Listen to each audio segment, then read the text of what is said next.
Good morning everyone, this is Kriti Shah from Derivative Desk Axis Securities.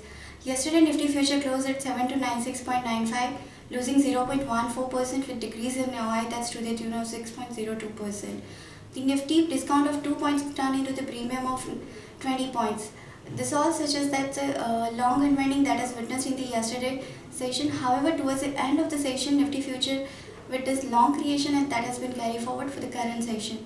Moving to the FI data, yesterday FI were net buyer of 450 crores in derivative segment.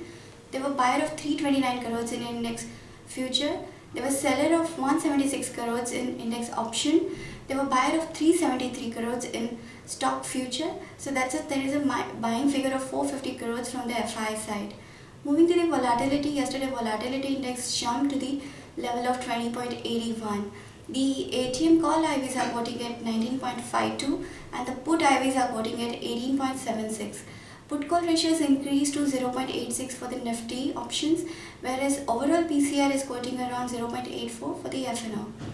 Moving to the Nifty option activity, yesterday at the money put and in the money put has witnessed shedding in the OI. That's 7400, 7500, 7600. All this put has witnessed shedding in the OI in terms of the profit booking, whereas the ATM call, that's 7400 and 7300, witnessed long creation in the Nifty option in the yesterday session. Moving to the stock future activity, yesterday Hindustan Zinc, Voltas, IRB and HDL has witnessed long creation and can trade with a positive bias, whereas Jubilant Food, Hindustan Unilever, Tata Motor TVR and PFC has witnessed short creation and can trade with a negative bias.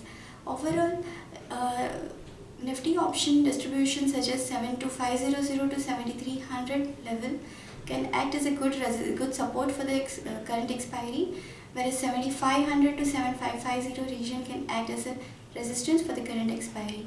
That's overall activity in the derivative segment. Thanks a lot.